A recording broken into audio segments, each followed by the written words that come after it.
TheFrogBitBlog. Alright, Arcade, how are you doing, Arcade? We've got a banging show this week, no Len, but I talk a lot about, there's a lot of animals, funnily enough, there's climate stuff, and we find out why the moon is no longer sacred, so you better listen on, and you're... TheFrogBitBlog. Right, so, here we are, episode 58.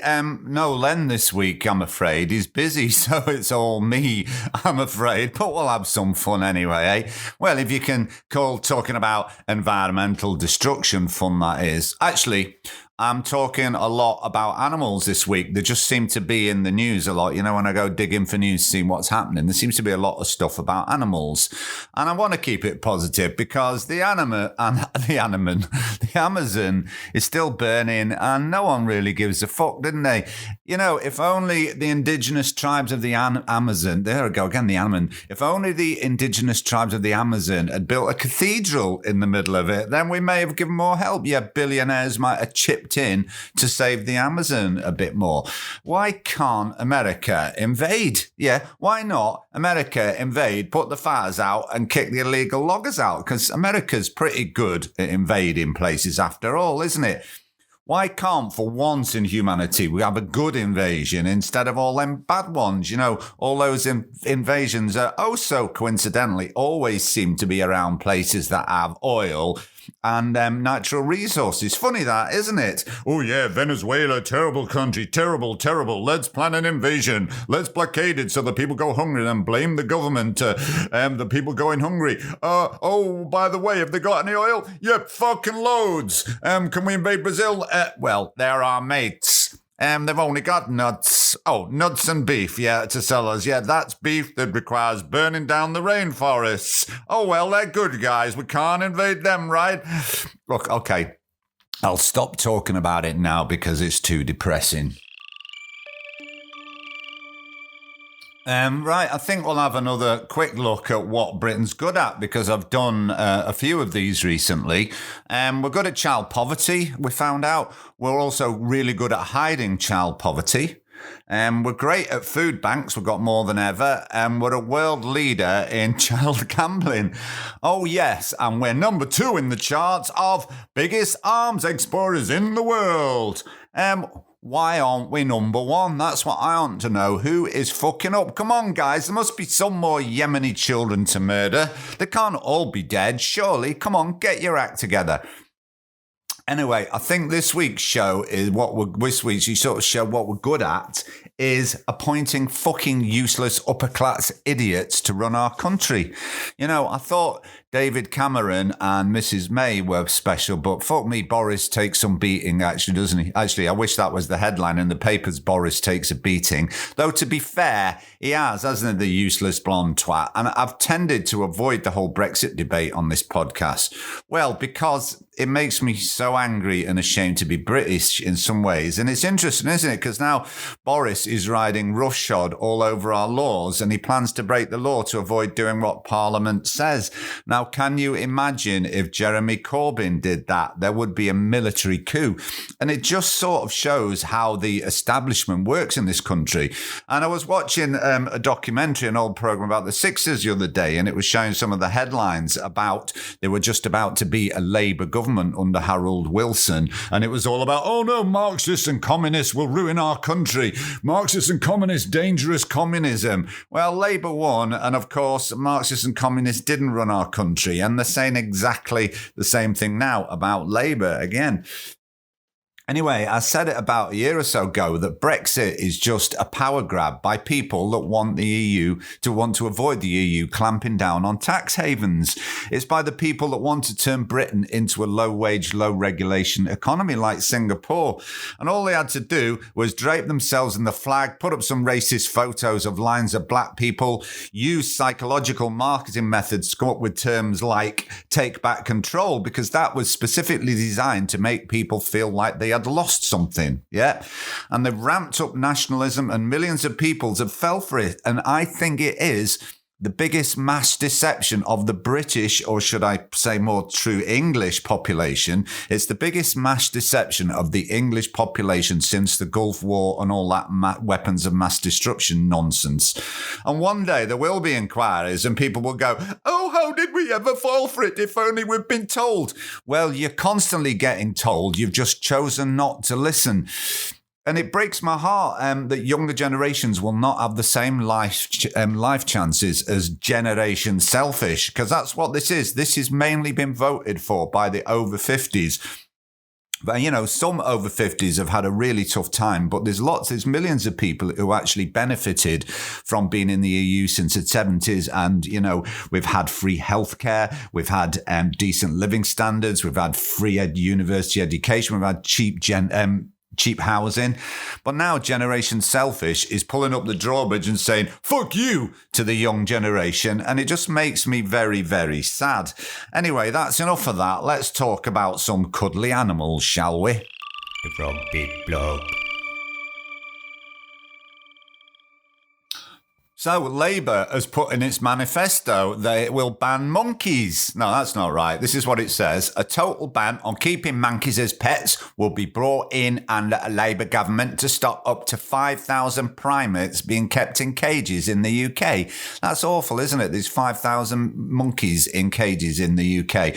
Labour announced it would make it illegal. I don't know why I'm doing this accent, but I just started with it, so I'll keep going. Labour announced it would make it illegal to train or keep marmosets, capuchins, squirrel monkeys and lemurs as the political parties begin to set out their policies ahead of a possible general election this autumn. Labour's actually got some really good policies on animals, like tightening up the hunting ban, because if you didn't know, hunting still goes on in this country. This time of year, it's actually cub hunting, where they go and find little cute fox cubs and feed them to the hounds to get the hounds blooded so that they like the taste of foxes, and they'll chase the foxes. And it's all completely legal. And what makes it even worse is that they are supported by the police, and the police are used. I know it sounds all conspiratorial, but there's lots of photographic and video evidence. The police are being used to keep hunt saboteurs, people who are trying to stop illegal activity, away from the hunts. The police, under-resourced police, are working with hunts to commit illegal activity, and it's absolutely shocking.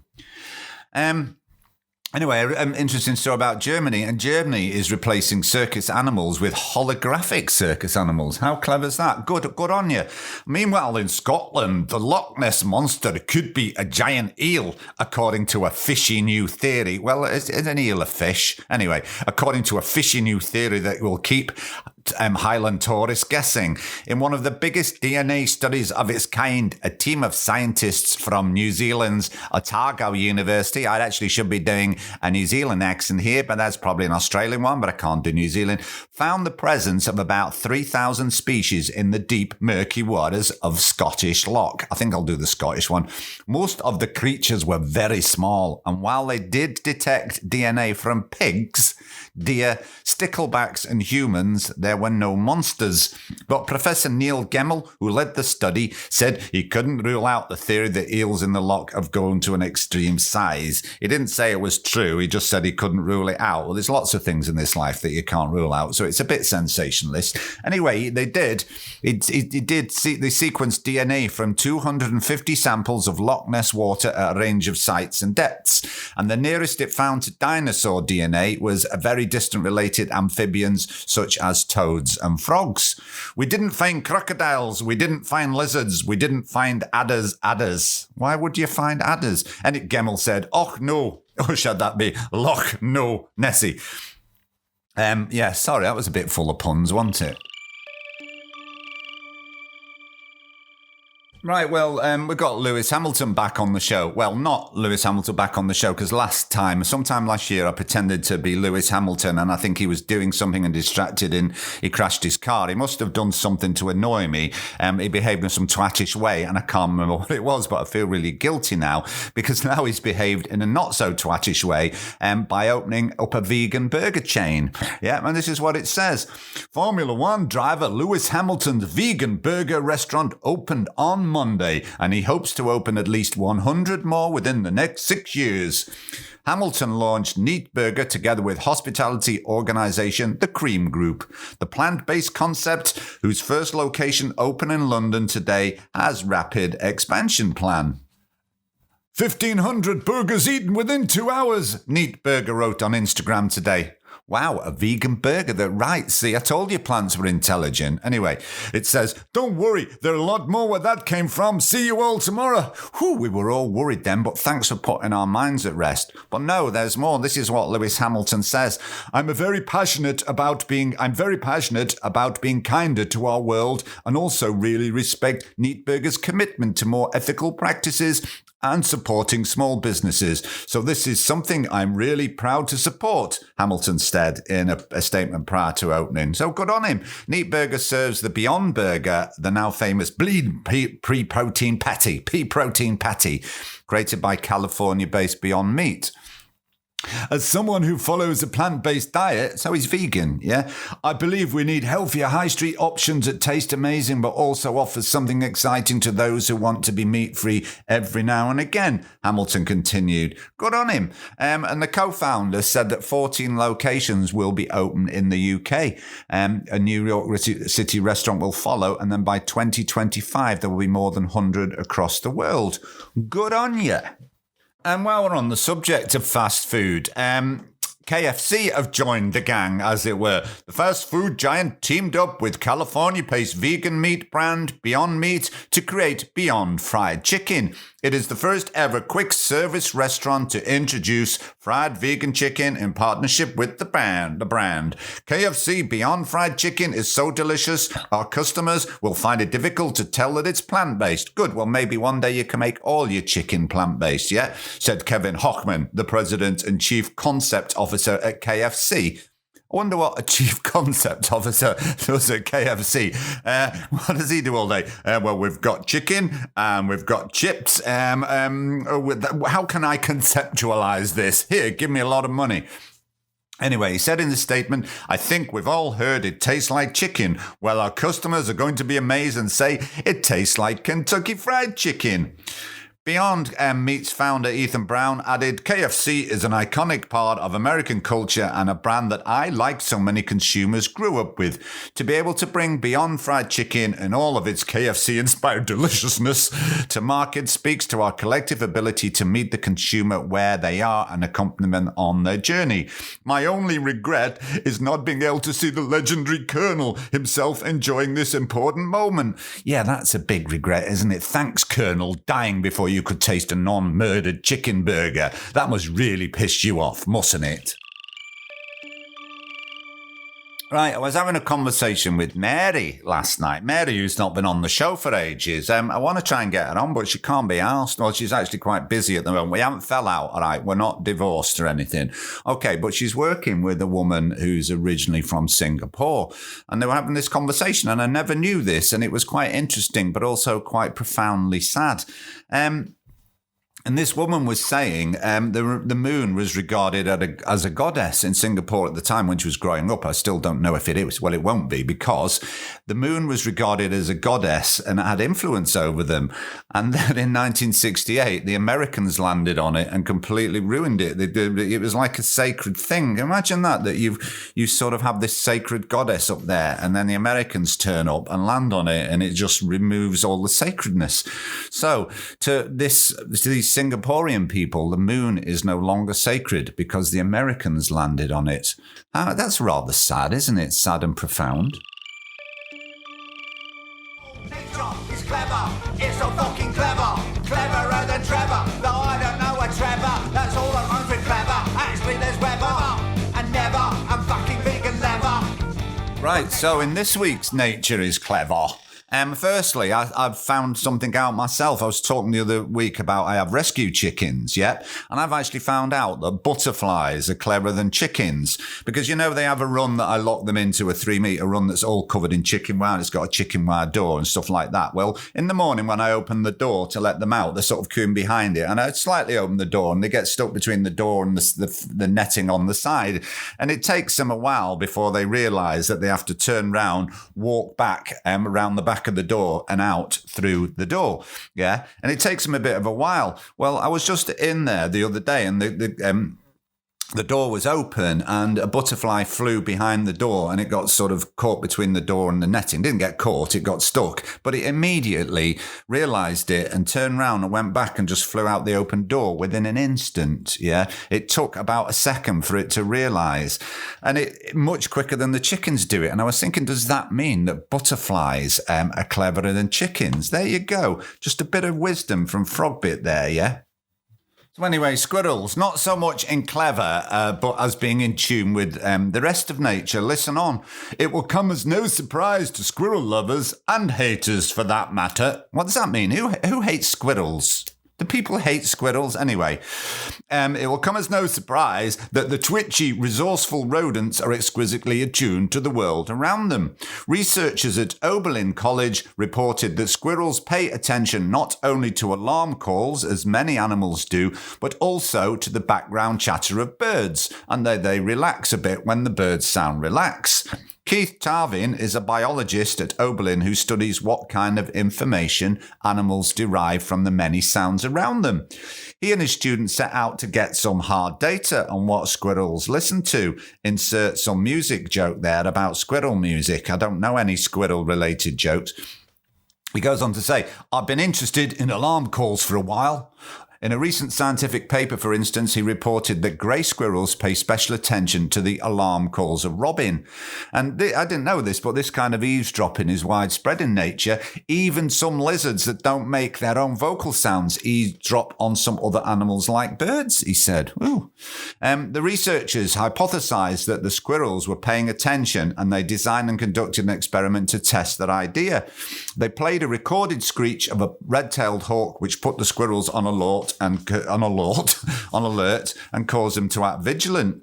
And then they played recordings of desultory bird chatter background noise without birds, and they made all these recordings at one bird feeder at different times, and they tracked 6 behavioural states and how long each squirrel was in that state. And the 6 states that squirrels go is foraging, preening, resting, standing, freezing, and fleeing. And I think freezing, it means standing still, not like freezing in a block of ice. Standing, freezing, and fleeing were the vigilance stances. The results were that when squirrels heard the relaxed birds, they too relaxed. And they did so more quickly than when they heard background noise without bird chatter. Yeah, which is quite interesting, isn't it? And it's significant to not just to add to the reputation of squirrels as wary and clever. Dr. Tarvin said the research also supported the idea that there may be public information networks that exist within ecological communities so that they all listen to each other. That's fascinating, isn't it? But we all knew that anyway, didn't we, listeners? You know why? But nature is clever, it's really, really clever. Nature is clever, it's really, really clever. Nature is clever, it's really... So don't be a climate then. She's on fire, her name is Yep, so don't be a climate denier. There's a climate strike coming up, sort of an adult strike or everyone's strike in support of the Fridays for Future kids strike going on. I think that's September the 20th. And there's lots of Extinction Rebellion stuff happening in October. Meanwhile, over in America, last week, I mentioned about Bernie Sanders and his full-on Green New Deal massive mobilization stuff. And this week, it's been the turn of another presidential hopeful, Elizabeth Warren, who I know is quite close to Bernie in her attitude to a whole load of subjects. And I think it's really important for the future of the climate debate that there is a Democrat elected who will act decisively and fast on doing something about America's contribution. Because I think as soon as America does it, other countries will be more likely to act. And it's interesting because only this week the Trump administration was talking about rolling back the restrictions on releasing methane into the atmosphere, which is a byproduct of the gas industry. And it was so reactionary that even the fossil fuel industry thinks it's too reactionary and radical. And boy, that must take some doing, mustn't it? And it says Exxon has asked the EPA to maintain parts of the Obama-era policy. The president of BP argued that regulating methane is the right thing to do for the planet. And Shell told the administration it wanted methane emissions to be regulated. So that's Exxon, BP, and Shell saying, no, don't change the rules. But on Thursday, they went on it anyway. And the reason why they want these regulations, because natural gas is seen as like cleaner than fossil fuels, and they sort of see it as a bridge to wean themselves off fossil fuels. But it's in danger of losing what green cred it had. It still produces CO2, but they reckon it's cleaner. Anyway.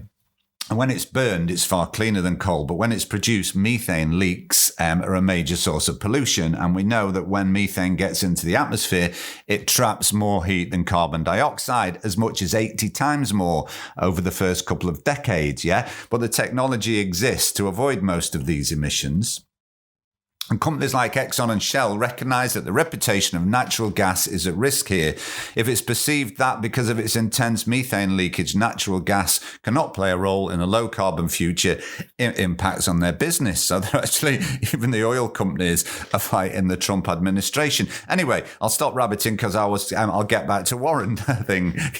Rabbiting, Warren. I'll forget it anyway. And Elizabeth Warren, on Tuesday, she announced that she would adopt a Washington government Jay Inslee's 10-year climate plan, because Jay Inslee's actually withdrawn from the race and he was all about the climate.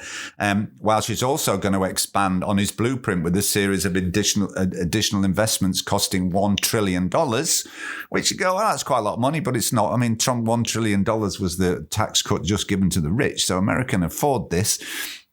$1 trillion to offer additional protections to workers and help fund a radical transition of American infrastructure and industry away from fossil fuels.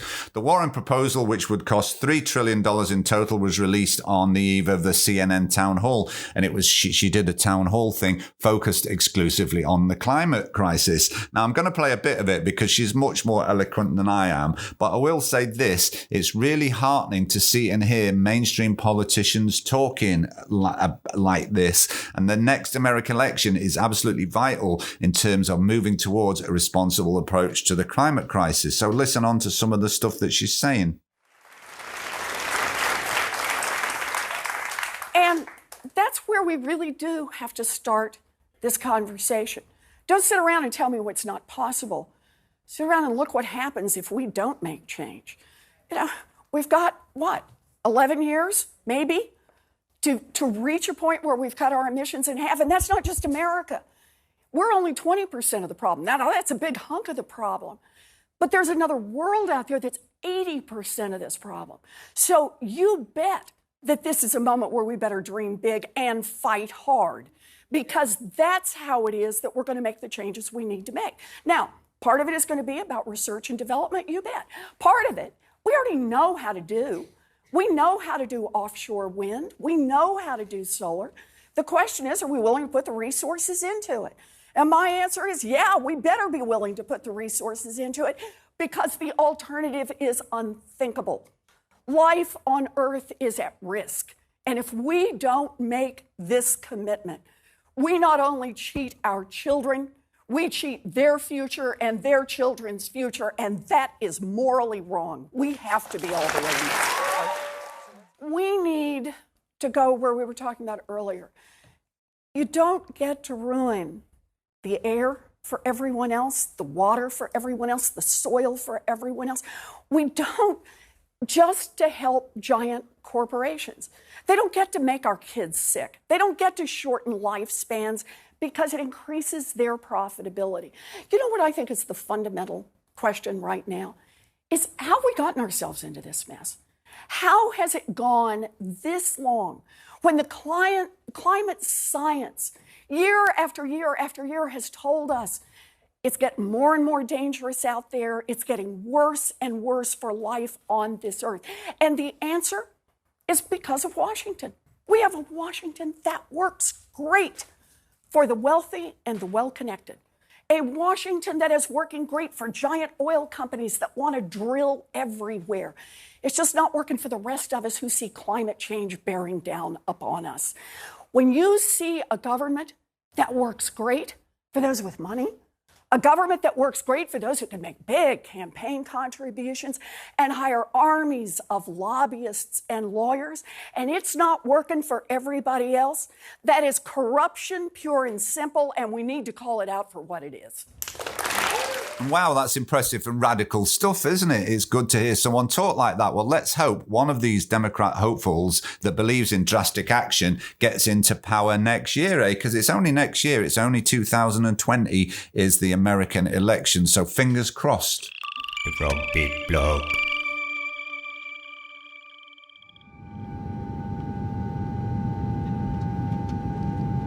Welcome aboard Flight 4304 to New York. Please put your luggage in the lockers and take your seats. I'm sorry, what was that, madam?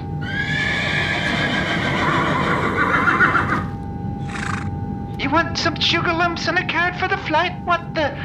Fuck me, she's got a fucking horse on the plane. She got a fucking horse, everybody. Yep, someone got on a plane with an emotional support comfort animal, whatever you call it this week, and it was a horse. Not only was it a horse, but it was a horse called Floydy, as they say.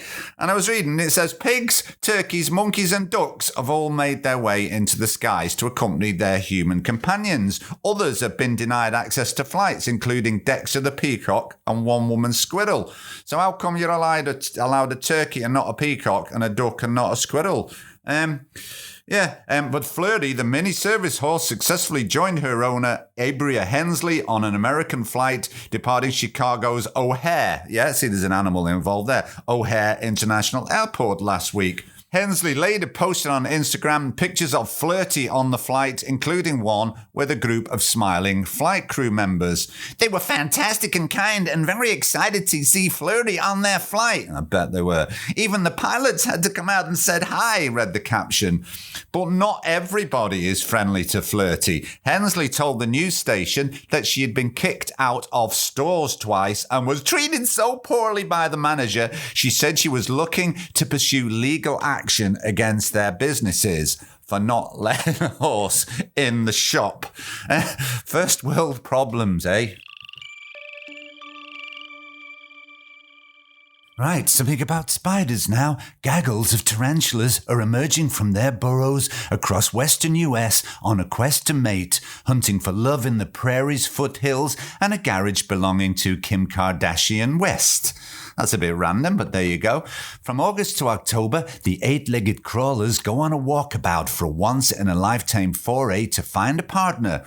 The phenomenon is now occurring on an unusually large scale from Northern California to Colorado and Texas, shining a light on the arachnids' remarkable mating behavior, which can involve dancing and cannibalism. Sounds like our place. For the first 5 to 8 years of their lives, males live in a burrow, eating insects and maybe a mouse or a snake. Though not at the same time, probably. Tarantulas are wait-and-see predators. It's quite a solitary life. Then one day, they just pick up and leave in search of a willing female, says Anna Cholo, a National Park Service public affairs officer who keeps a tarantula as a pet. Typically, in all of spiderdom, males are much smaller and don't live very long at all compared to females, he said, which can make the age of 30. One reason for the size differential is that it takes a great deal of metabolic energy for females to produce and carry eggs, far more than it costs males to produce sperm. Each year, starting in the summer, it's a guy's week out, if you will. Ding dong, it's time, says Urban. Ding dong, it's time, says him. What's that? Is that what he says to his partner before he has sex? Hey, sexy, ding dong, it's time. Anyway, I'll carry on. All of a sudden, the 8 to 12-year-olds, they're like, hey, let's go together. Let's go to the bar. Now, they're 8 to 12-year-old spiders, not humans there. Otherwise, that would be a bit weird if they were drinking. But why would they go to the bar together? Anyway, some weird analogies in this article. I didn't know this. Both sexes are blind. They can only detect light and dark. So this foray across the open range each evening is filled with danger. That's one reason they team up. Predators like birds or tarantula hawk wasps are likely to grab only a few meaty tarantulas as snacks, and the rest continue on their mission. Now, tarantula hawk wasps, I've never heard of them, so I thought I'd just look this up. I don't know if you've heard of them. Listen to this, what it says about tarantula hawk wasps. wasps. Armed with one of the most painful stings on the planet, tarantula hawks wasps are a spider's worst nightmare. A fear of insects is common amongst humans, but for some spiders, stings that really can be a matter of life or death. One wasp in particular makes even the biggest, hairiest spiders run away in terror, and that's a tarantula hawk. Reaching up to 11 centimeters in length, these insects lead solitary lives, and 133 known species are found across Central and South America and in the southern US. They are named after their habit of hunting tarantulas, which are often considerably larger than themselves, but these wasps do so with little risk to their own lives. The wasps always win. I don't think anyone has ever seen a tarantula killer wasp. So if you're out there in the world and you see a tarantula killer wasp, get it on your phone and you could make some money because no one's ever seen it before. Anyway, the spiders will usually try and flee and avoid them at all costs. Adult tarantula hawks get their nutrition from nectar, but only the females will battle spiders to provide food for their offspring. They pierce the tarantula with a sharp, curved sting, rapidly injecting venom that permanently paralyzes but keeps its hairy adversary alive. Ooh, painful. The incapacitated spider is either held captive in its own burrow or dragged to the wasp nest. The female then lays a single egg in the spider's body. The purpose of this act, a pre-prepared dinner. When the egg hatches, the larva burrows its way inside the spider's abdomen and begins feasting on the still living tarantula. So anyway, next time you think your life is tough, just think how much worse it could be. You could be a tarantula and you could be immobilized but not dead and being eaten from the inside out. Ouch. Anyway, carry on. For humans and other vertebrates, the tarantula hawk has one of the most painful stings on the planet. American entomologist Dustin Smith created a sting pain insect with the help of variably willing and unwitting test subjects. Willing? Hang on. So some people are actually willing participants to get stung and see how much it hurts. Well, whatever floats your boat, I suppose, but not me. He once described the tarantula hawk sting as instantaneous, electrifying, and totally debilitating. The tarantula hawk has been awarded second place on the Schmidt Sting Pain Index. Oh, that sounds fun. Beaten only by the South American bullet ant. Oh, shame. You're only number 2 in the pain chart. Anyway, the pain from a bullet ant sting lasts up to 24 hours, whereas that of the wasp usually only aggravates the unlucky victim for 5 minutes. But I'm not going to be stung by one, hopefully, and I'm definitely not going to put it up for testing. Anyway, that's enough about spiders. Is it okay to talk about drugs? Is it okay? Gonna do it anyway. Is it okay to talk about... Right, over in Australia, they're all going to be high on magic mushrooms. Look, there to go again, sensationalising a serious subject. Psychedelic mental health treatment. Good name for a band, that, isn't it? Hi, we're Psychedelic Mental Health Treatment. Is expected to be approved in Australia within 5 years. Psychedelic therapy involving magic mushrooms or MDMA to treat mental illnesses could be 5 years away from regulator approval in Australia. In an Australian first, St Vincent's Hospital in Melbourne announced in January a psychedelic medicine trial will start this year. It is recruiting 30 palliative care patients to be treated with synthetic magic mushrooms aimed to ease the paralysing anxiety often associated with having a terminal illness. The trial is expected to start in 6 to 8 weeks. We talked about this before on the show, haven't we? How it's been done in America. I think they're doing now in Britain.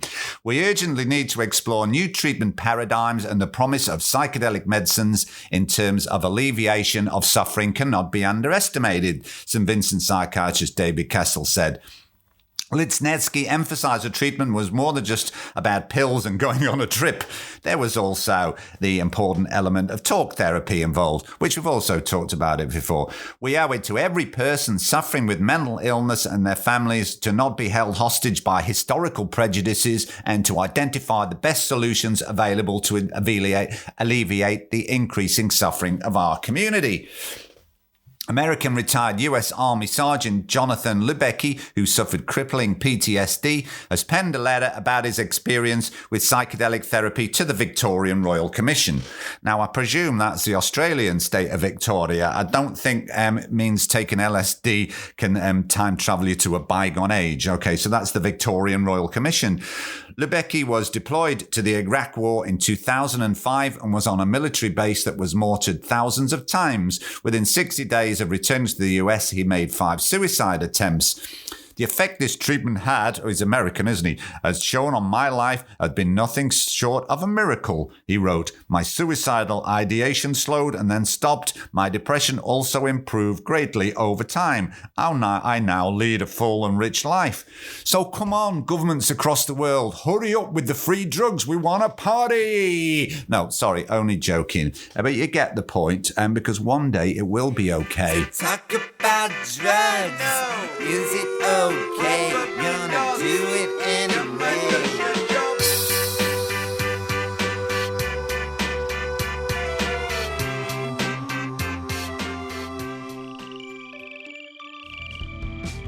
My mind unravels like a toilet roll. In the deepest secrets of our souls. My mind unravels like a toilet roll. In the deepest Right, my mind has unravelled like a toilet roll listening to this one and reading this. I was going to be talking about consciousness because I've just started reading the book called Consciousness by Anika Harris. And I did talk about this a while back because she talked about it when she was guest on her husband Sam Harris's podcast. I'm interested in all that consciousness stuff. And if you've listened to the series since I started, I've talked about it quite a lot. And I've read a few pages of the book. And to be honest, so far, she's not said anything that we haven't discussed on here. So I might talk about that a bit later if it comes across with some revelations. But in the meantime, I stumbled across a TED talk. And although not directly related about consciousness, it does bring into question the intelligent life, universal consciousness thing. And you know what we're talking about? We're talking about bacteria. Yeah, bacteria. I'm going to put the link in the show notes. It's a fascinating talk. It's from a few years back. This woman on there basically argues that we are more bacteria than human, as we have about 100 times more bacteria genes as part of our bodies than we do human genes. Well, dude, not only that is that the bacteria talk to each other. They talk. They don't say, so, hey, how are you doing, mate, kind of talk, but they do talk. And they say, look, there's enough of us gathered on this human. We're going to pounce and we're going to make them ill. Yep, they wait until there's enough of them and then they get you and they get you ill. And the single-celled life forms, but they can still communicate with each other and work out when they have reached a critical mass to get you. Isn't that fascinating? And when people go, oh, it's not like humans, they can't talk words, only in chemical language. Well, humans also talk in chemical language, don't we? We communicate by pheromones, yeah? So we're not that fucking clever and all that stuff. Anyway, so I should point out here about these bacteria. They are naughty bacteria, but also fighting them are really good bacteria. So I don't want to tar them all with the same brush. Okay, anyway, basically, they can act as a group. They gather and act as a society. And when there's enough of them, they can do certain things, yeah? And they, like I said, they communicate by chemicals. And they are our ancestors. Now, you know, being able to communicate as a group and act as a society, it sounds like intelligent behavior to me, and relatively, of course. I'm not saying they do crossword puzzles or anything like that, but you know, it's all relative. They can communicate with each other and act as a society when the time is right. Now, isn't that basic intelligence? Aren't they operating with a basic consciousness? Whoa, dude, my mind has unraveled like a toilet roll. My mind unravels like a toilet roll.